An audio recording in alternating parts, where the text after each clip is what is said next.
আল্লাহ আল্লাহ বল মাঝি আল্লাহ আল্লাহ বল আল্লাহ আল্লাহ বল মাঝি আল্লাহ আল্লাহ বল আল্লাহ আল্লাহ বল মাঝি আল্লাহ আল্লাহ বল রে পালতুলে মাঝি চেনারে পালতুলে মদিনাতে পৌঁছলে রে আমায় যে কোনো গানে মাঝি আমায় যে কোনো গানে বলে মা পড়তে পড়তে চেনারে পালতুলে মাঝি চেনারে পালতুলে মদিনাতে পৌঁছলে রে আমায় যে কোনো গানে মাঝি আমায় যে কোনো গানে না তো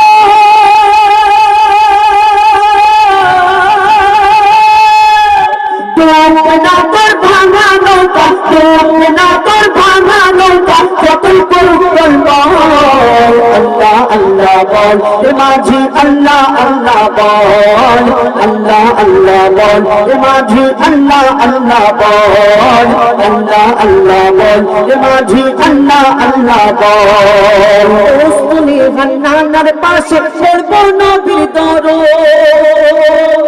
এই উসমানী হান্নানা যেমন এইরকম খুঁটি দেওয়া আছে মসজিদে নববীতে, যেরকম এরকম অনেক পিলার আছে যারা হাজী সাহেব যায় তারা জানে ওই উপরে লেখা আছে হান্নানা। এই উসমানী হান্নানাটা আসলে একটা গাছ, খেজুর গাছ।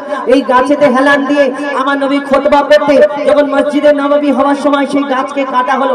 আর নববী হওয়ার পরে আমার নবী যখন খুতবা দিচ্ছেন, যেমন ওই খেজুর গাছ এক ধারে পড়ে আছে আর সে কাঁদছে মানুষের মতো, এবং আমার নবী বললেন দেখো কে কান্নাকাটি করছে, দেখে এই গাছ কান্নাকাটি করেছে। সেই গাছকে দাফন করা হয়েছে মানুষকে যেমন দাফন করা হয়। আমার নবীর পাশে জান্নাতে যে গাছ থাকবে কবি ছন্দের মাধ্যমে সেই সম্পর্কে আরো কি লিখছে দেখো। উসমানী হান্নানার পাশে পড়বো নবীর দরদ, আমি পড়বো নবীর দরদ। মসজিদে নববীতে ডুবে যাবে ওযু, আমার ডুবে যাবে ওযু। উসমানী হান্নানার পাশে পড়বো নবীর দরদ, আমি পড়বো নবীর দরদ। মসজিদে নববীতে ডুবে যাবে ওযু, আমার ডুবে যাবে ওযু। আল্লাহ বল মাঝি আল্লাহ আল্লাহ বল আল্লাহ আল্লাহ বল মাঝি আল্লাহ আল্লাহ বল আল্লাহ আল্লাহ বল মাঝি আল্লাহ আল্লাহ বল আল্লাহ আল্লাহ বল মাঝি আল্লাহ আল্লাহ বল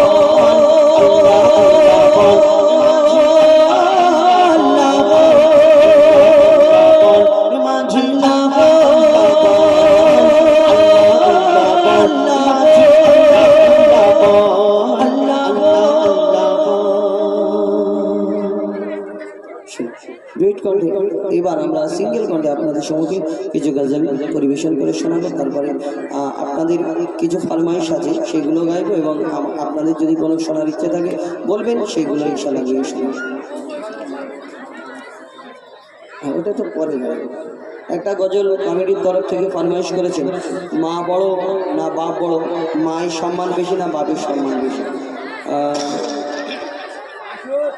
আরশ পাকের পাক রতন নূরে গড়ায় নূর মতো।